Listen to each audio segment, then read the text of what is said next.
Good day, everybody. How are you lot doing? This is Danny Yusuf coming to you today, this very afternoon.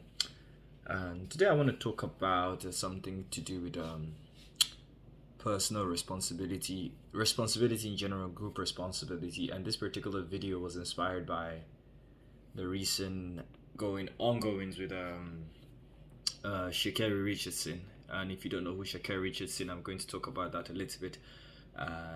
Now, this is not an episode about Sha'Carrie Richardson. I'm more talking about personal responsibility. So if you don't know who Sha'Carrie Richardson is a 21, I believe, year-old sprinter in America, setting the world alight, running faster than pretty much most people, very young. Had a dream to go to the Olympics. Before she became popular recently with the whole thing going on, I have actually watched Sha'Carrie Richardson one or two races on maybe World Star Hip Hop, and I was like, yo, track and field looking good. I probably the next Carmelita Jetta. If you don't know who Carmelita Jetta is, she's also a legendary sprinter from America. And amazingly young lady, she's got no problem. So she became very popular because there was a video of her posted. It was the last race, I guess, that qualified her to the Olympics. And she was very emotional. She talked about how she had her biological mother had passed away. She was going through a lot, but she still got up and raced and did a lot of things. You gotta commend that. But unfortunately for her, I think just within the last few weeks, she tested positive for a banned substance. So the banned substance that she tested positive was marijuana. Now,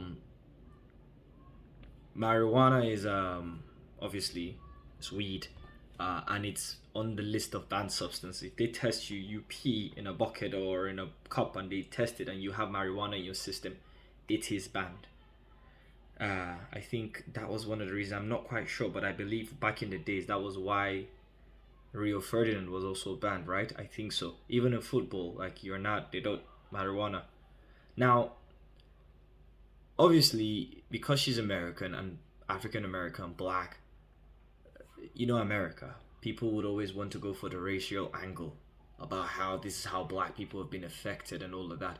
And the funny thing is, I actually like her, Sha'Carrie. She said she's a human being as well. She makes mistakes, and she accepts her punishment because she has a 1 month ban, which would not allow her to compete in the 100 meters. Now, a lot of people are like, what, she should da.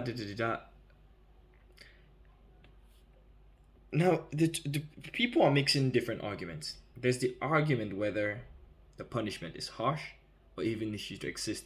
There's also the separate argument whether if marijuana itself should be a banned substance. Those are two different arguments.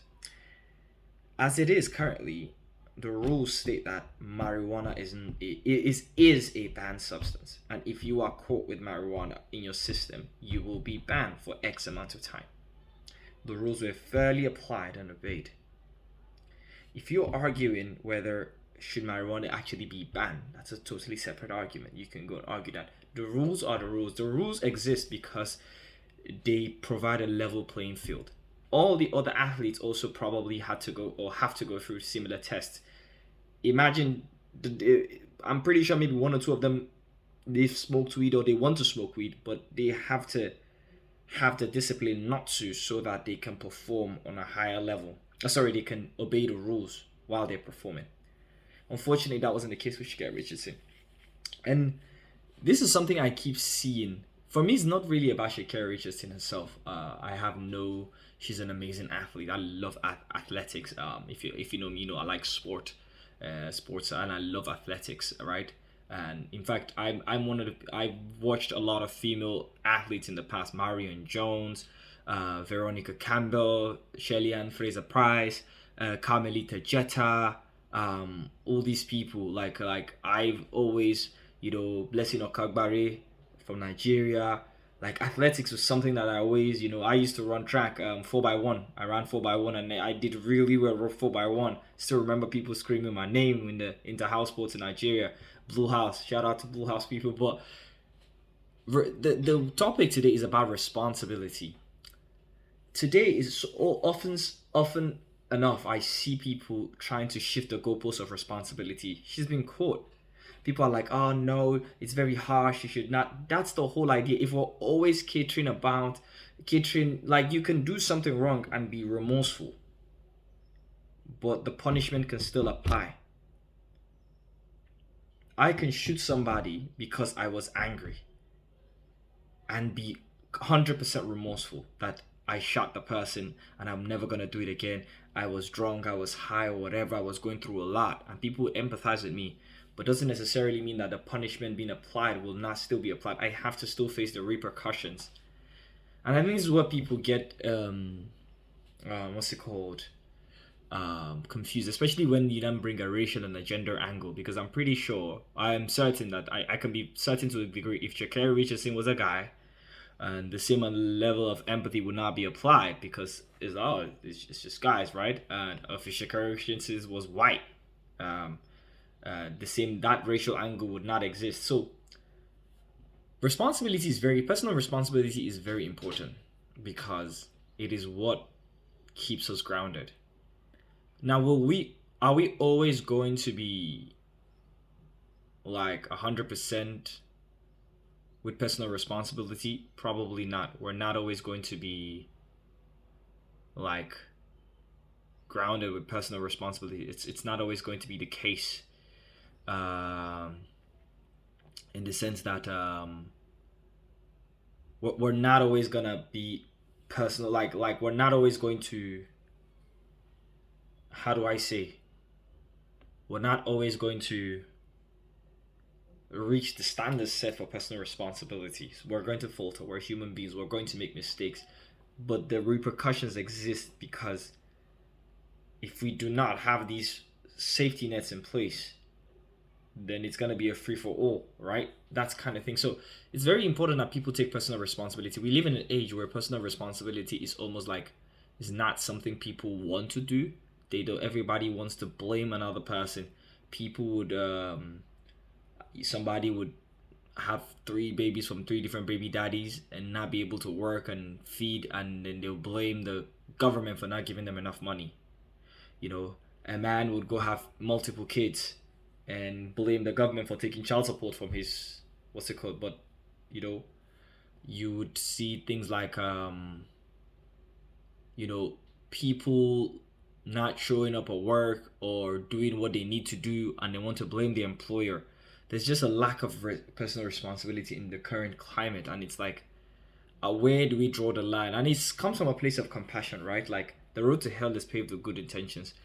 We start with compassion. We want to feel compassion to people. We want to provide compassion to people. We want to provide a space where they can feel safe. But there has to be a line drawn, and we're seeing that play out in so many different things. Where now it's just about how we feel right now versus we don't think about the long-term implications of some of the actions we're taking. And I think that needs to change, because we're seeing how it is affecting the family unit, the household unit, children especially. You know, we're raising a lot of kids not to hold themselves personally or like responsible. And it's something I watch about like Japan, about how a video about how in Japan, when children are waiting to cross the road, they would, after they cross the road, they bow to the person that crossed the road. This respect, like, thank you. They don't have to do that, but it's something that is ingrained in the culture.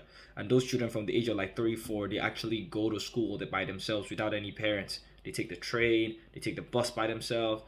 In school, they serve themselves their own food, so everybody has a role. They clean. They don't really like have janitors like that. Like, they clean their workspace.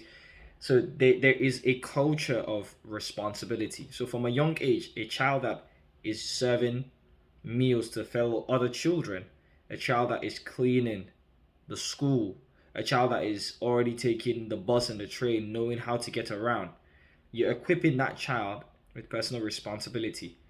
So they would know, when you tell them not to do specific things, they know exactly why, because you're giving them the choice.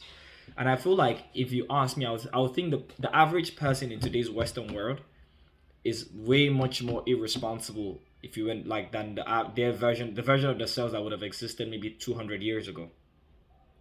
They're way less emotionally and mentally mature, in my personal opinion. Like, when I was at 16, when I in the 10 or 20s or 1800s, I would be going to war. I would be going to war at 16. Me and most 16-year-olds will be in war to protect our the women and children. Like, we would be going to war. We understood personal responsibility. Like, we had to. We didn't have a choice. And I feel like that's one thing that society has socialized us in a good way, but also we've lost that ability where, because now everything is provided, we don't have to have personal responsibility. You don't know where your food is coming from. So that's why it's very difficult for you to not waste food. You don't know where this plastic bag is coming from. That's why it's very easy for you to not bother around recycling it. That personal responsibility, there are gaps between who should be responsible and what type of responsibility that person needs to be hold, and that person needs to hold. So I think that's something I live by, in the sense that I try to live my best life with personal responsibility. I try not to need somebody to wake me up to tell me why I need to do this particular thing, why I need to do that. And trust me, some days I wake up, I don't want to do this, I don't want to do that. It is not perfect. It is not perfect. But then you wake up and you do it. Life is suffering. Personal responsibility is something you have to have. You know, why you should finish your work, why you should finish your food, why you should clean your environment, why you should be like, hold certain things.